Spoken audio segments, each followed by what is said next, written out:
दोस्तों, बांग्लादेश क्रिकेट की वो बदतमीज टीम है जो बिना बात के गुस्सा दिखाने और ओवर एक्टिंग करने के लिए मशहूर है। और इसी पागलपन में एक बार उन्होंने पंगा ले लिया उस बंदे से जिसके सामने दुनिया के सबसे बड़े क्रिकेट लेजेंड्स भी झुके हैं। हाँ, मैं बात कर रहा हूँ कैप्टन कूल MS धोनी की। जिस मैच की हम बात कर रहे हैं उसमें बांग्लादेश ने इतना हद कर दिया कि बांग्लादेशी खिलाड़ियों ने धोनी के सामने ही उनकी कैप्टनसी का मजाक उड़ाया और नागिन डांस करने लग गए। और ये सब तब हो रहा था जब मैच का रिजल्ट अभी आना बाकी था। लेकिन बांग्लादेशी प्लेयर्स को लगा जैसे जीत उनकी जेब में है, क्योंकि उन्हें 3 बॉल्स पर सिर्फ 2 रन चाहिए थे और इसी खुशी में उन्होंने पहले ही नागिन डांस स्टार्ट कर दिया। लेकिन वो ये भूल गए थे कि इस दफा उन्होंने पंगा अपने बाप से लिया है, जो नागिन का फन कुचलना और दुश्मन को उसकी औकात दिखाना दोनों अच्छी तरह से जानता है। ये बात है 2016 के वर्ल्ड कप T20 मैच की, जहां एक मस्ट विन मैच में भारत की टक्कर बांग्लादेश से थी। वही बांग्लादेश जिससे उस समय तक भारत की राइवलरी अपने पीक पर पहुंच चुकी थी।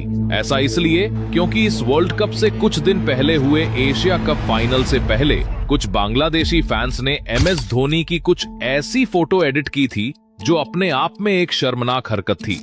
एक टीम जो दशकों में कभी भारत को एक बार हरा पाती है, उन्हें अपनी इन गिरी हुई हरकतों का नतीजा तो भुगतना ही था। और इस बार उनके कर्मों का फैसला करने के लिए विकेट्स के पीछे खुद MS धोनी खड़े हुए थे, जिन्होंने बांग्लादेशी की तरह मुंह नहीं चलाया, बल्कि अपने टैलेंट और स्किल्स से उन्हें ऐसा धोया कि उस मैच की यादें आज भी बांग्लादेशी फैंस को सोने नहीं देती।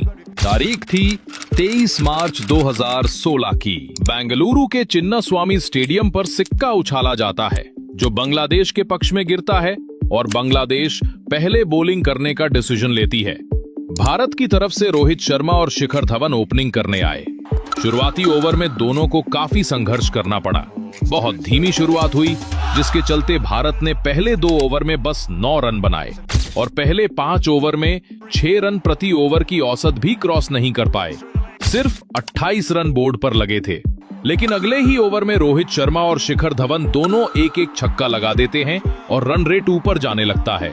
मुस्तफिजुर रहमान के इस ओवर की 4 गेंदों पर पहले ही 13 रन आ चुके थे, लेकिन रोहित एक और बड़ा शॉट मारने जाते हैं जिससे वो आउट हो जाते हैं और भारत को पहला झटका लगता है। फिर अगले ही ओवर में शाकिब अल हसन की बॉल पर शिखर धवन भी पेविलियन लौट जाते हैं। बैक टू बैक विकेट्स गिरने से भारत प्रेशर में आ जाता है और बांग्लादेशी फैंस फिर हावी होने लगते हैं। विराट कोहली और सुरेश रैना क्रीज पर जमे तो हुए थे, लेकिन रन्स की स्पीड इतनी स्लो थी कि 10th ओवर के खत्म होने तक भारत का स्कोर सिर्फ 56 पर 2 था। अलमीन हुसैन के ओवर में सुरेश रैना 2 छक्के लगाकर भारत की पारी को ट्रैक पर लाते हैं। लेकिन फिर विराट कोहली भी आउट हो जाते हैं। इसके बाद हार्दिक पांड्या क्रीज पर आते हैं, जो आते ही एक लंबा 6 लगाते हैं। दूसरी ओर से रैना भी कुछ अच्छे शॉट्स खेलते हैं, लेकिन फिर भारतीय बैटिंग लाइनअप एकदम से कोलैप्स हो जाती है और देखते ही देखते हम रैना, हार्दिक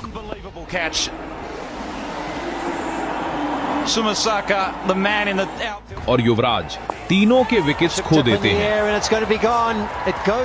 इसके बाद धोनी और जडेजा कुछ शॉट जरूर खेलते हैं, लेकिन वो पारी को ज्यादा बड़ा नहीं बना पाते और भारत निर्धारित 20 ओवर में 7 विकेट पर सिर्फ 146 रन बना पाती है।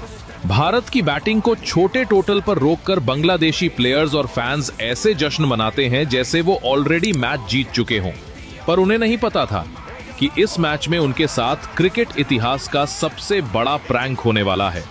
अब ये टोटल वैसे तो काफी छोटा था, लेकिन भारत को विश्वास था कि बांग्लादेश के सामने हम इसे जरूर डिफेंड कर लेंगे। बांग्लादेश की ओर से तमीम इकबाल 1 चौके के साथ शुरुआत करते हैं और ऐलान कर देते हैं कि बांग्लादेश किसी प्रेशर में नहीं फंसने वाला है। लेकिन बांग्लादेश की आसमान में उड़ती उम्मीदों को पहला झटका तब लगा जब तीसरे ओवर में रविंद्र जडेजा ने मिथुन को आउट कर दिया। भारतीय टीम को अगर मैच जीतना था तो उन्हें ऐसे ही रेगुलर इंटरवल्स पर विकेट्स चटकाना जरूरी था। लेकिन 5th ओवर में अश्विन की बॉल पर बुमराह एक आसान सा कैच छोड़ देते हैं जो पूरी टीम का कॉन्फिडेंस तोड़ देता है। दूसरी तरफ तमीम और शबीर रहमान का कॉन्फिडेंस ऐसा था कि वो 7 ओवर्स में ही 50 पार कर देते हैं। यहां धोनी अपने मास्टरमाइंड का इस्तेमाल करते हैं और अपने सबसे खतरनाक वेपन रविंद्र जडेजा को बॉल देते हैं, जिनकी एक लो रही बॉल पर तमीम स्टंप आउट हो जाते हैं। पर शबीर रहमान अभी भी क्रीज पर खड़े हुए थे और फुल फॉर्म में नजर आ रहे थे। बांग्लादेश तेजी से टारगेट की ओर जा रही थी और बांग्लादेशी फैंस ने मैदान में आतंक मचाया हुआ था। तब धोनी अपना एक और पासा फेंकते हैं और सुरेश रैना को ओवर देते हैं। इस ओवर में रैना एक वाइड बॉल डालते हैं, जिस पर जो हुआ वो इतिहास बन गया। सभी भारतीय प्लेयर्स इसे वाइड मान चुके थे, लेकिन धोनी बॉल को स्टंप्स पर मारकर स्टंपिंग की अपील करते हैं। पहले तो अंपायर भी कंफ्यूज थे कि धोनी अपील क्यों कर रहे हैं, क्योंकि शब्बीर का पैर तो अंदर ही था। लेकिन धोनी ऑन फील्ड अंपायर पर थर्ड अंपायर की हेल्प लेने का दबाव बनाते हैं और जब रिप्ले देखा जाता है तो शब्बीर आउट साबित होते हैं। एक स्प्लिट सेकंड के लिए उनका पैर उठा था और उतने में ही MS धोनी ने उनका काम तमाम कर दिया। शब्बीर के जाने के बाद बांग्लादेश की पारी की कमान शकीब और मुर्तजा संभालते हैं और कुछ बड़े शॉट्स खेलकर रन रेट को ऑलमोस्ट रन बॉल पर ही ला देते हैं। लेकिन फिर भारत वापसी करते हुए एक एक करके दोनों को पेविलियन लौटा देता है।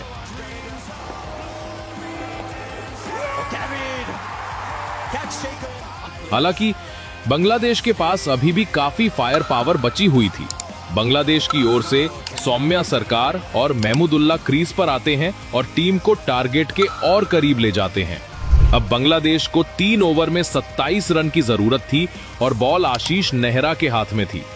नेहरा के इस ओवर में सौम्या सरकार एक करारा चौका लगाते हैं, लेकिन फिर को कैच आउट भी करा बैठते हैं।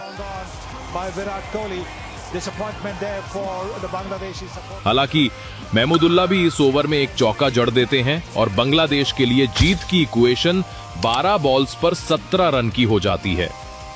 पारी का 19वां ओवर MS धोनी जसप्रीत बुमराह को थमाते हैं, जो उस समय तक अपनी यॉर्कर बॉलिंग के लिए काफी फेमस हो चुके थे। बुमराह धोनी की उम्मीदों पर खरे उतरते हैं और इस ओवर में सिर्फ 6 रन देते हैं। अब बांग्लादेश को जीत के लिए 6 बॉल्स पर 11 रन चाहिए थे और बॉल थी हार्दिक पांड्या के हाथों में। ऐसा इसलिए क्योंकि धोनी अपने सबसे अच्छे बॉलर से 18वीं और 19वीं ओवर पहले ही करवा चुके थे। बांग्लादेश की ओर से क्रीज पर थे महमूदुल्लाह, जो पहली बॉल पर सिर्फ सिंगल ही ले पाते हैं और मुशफिकुर रहीम को स्ट्राइक देते हैं। ओवर की दूसरी बॉल पांड्या ऑफ स्टंप पर वाइड लाइन डालने की कोशिश करते हैं, लेकिन रहीम इस पर कवर्स की ओर एक करारा चौका जड़ देते हैं। अब बांग्लादेश को 4 गेंदों पर 6 रन चाहिए थे। रहीम अच्छे से जानते थे कि पांड्या अगली बॉल फिर से आउटसाइड ऑफ करने की गलती नहीं करेंगे, इसलिए वो बॉडी लाइन बॉल के लिए बिल्कुल तैयार थे। पांड्या ऐसा ही करते हैं और रहीम उसे स्कूप करने की कोशिश करते हैं। अब वो शॉट को मिडिल तो नहीं कर पाते, लेकिन बैट का एज लेते हुए बॉल विकेट कीपर धोनी और लेग साइड पर खड़े फील्डर के बीच से बाउंड्री के लिए निकल जाता है। इसके बाद तो जैसे मैदान में मौजूद सारे बांग्लादेशी फैंस खुशी से झूम उठते हैं। मुशफिकुर रहीम मैदान पर उछल उछल कर सेलिब्रेशन करने लगता है, क्योंकि उसे लग रहा होता है कि बांग्लादेश यहां से तो आसानी से जीत जाएगी। अब बांग्लादेश को सिर्फ 3 गेंदों में 2 रन की जरूरत थी और सबको लग रहा था कि बांग्लादेश भारत को हराकर इतिहास रच देने वाली है। यहाँ पर तो एक सिंगल भी बांग्लादेश को कम से कम मैच ड्रॉ करवाने के लिए काफी था। सिचुएशन इतनी नाजुक थी कि हर बॉल पर फैंस की सांसें अटकी हुई थीं। धोनी ने हार्दिक पांड्या के पास जाकर एक बार फिर से बात की और फील्ड को अपनी सोची समझी स्ट्रैटेजी के हिसाब से सेट कर दिया। चौथी बॉल आई और मुशफिकुर ने बिल्कुल उसी जगह करारा शॉट मारा जहां धोनी ने पहले से शिखर धवन को तैनात किया था। बॉल सीधा धवन के हाथों में जाकर चिपक गई और बांग्लादेश को एक झटका लग गया। हालांकि सिचुएशन अभी भी बांग्लादेश के लिए काफी इजी थी, क्योंकि उन्हें सिर्फ 2 बॉल्स पर 2 रन ही चाहिए थे। ऊपर से पिछली बॉल पर विकेट गिरते समय स्ट्राइक रोटेट हो गई थी और अब क्रीज पर उनके एक्सपीरियंस बल्लेबाज महमूदुल्लाह आ चुके थे। लेकिन 5वीं बॉल पर महमूदुल्लाह ने डेस्परेशन में बड़ा शॉट खेलने की कोशिश की और वो भी बाउंड्री पर खड़े जडेजा को अपना कैच थमा बैठे। पिछली 2 बॉल्स पर लगातार विकेट्स गिरने के बाद बांग्लादेश के हौसले टूट चुके थे। अब बचा था आखिरी बॉल। बांग्लादेश को जीत के लिए 2 रन और ड्रॉ के लिए सिर्फ 1 रन चाहिए था। स्टेडियम का माहौल इतना रोमांचक था कि हर किसी का दिल जोर जोर से धड़क रहा था। कमेंटेटर्स ये दुआ कर रहे थे कि भारत जीते नहीं तो कम से कम सुपर ओवर में तो गेम को पहुंचा ही दे। हार्दिक पांड्या ने अपनी आखिरी बॉल डाली और बैट्समैन ने शॉट मिस कर दिया, लेकिन दोनों बैट्समैन रन लेने के लिए दौड़ने लगे, मगर पीछे एमएस धोनी किसी शेर की तरह शिकार के लिए तैयार खड़े थे। उन्होंने बॉल को थ्रो नहीं किया, बल्कि भागते हुए स्टंप्स तक गए और चीता की रफ्तार से स्टंप्स को गिरा दिया। बांग्लादेशी बैट्समैन को लगा कि शायद वो क्रीज तक पहुंच चुका है और मैदान में बैठा हर दर्शक भी यहाँ कंफ्यूज था, पर एमएस धोनी पूरी तरह श्योर थे कि उन्होंने बांग्लादेशी बैट्समैन को पवेलियन का रास्ता दिखा दिया है। रिप्ले देखा गया और धोनी का दावा बिल्कुल सही निकला।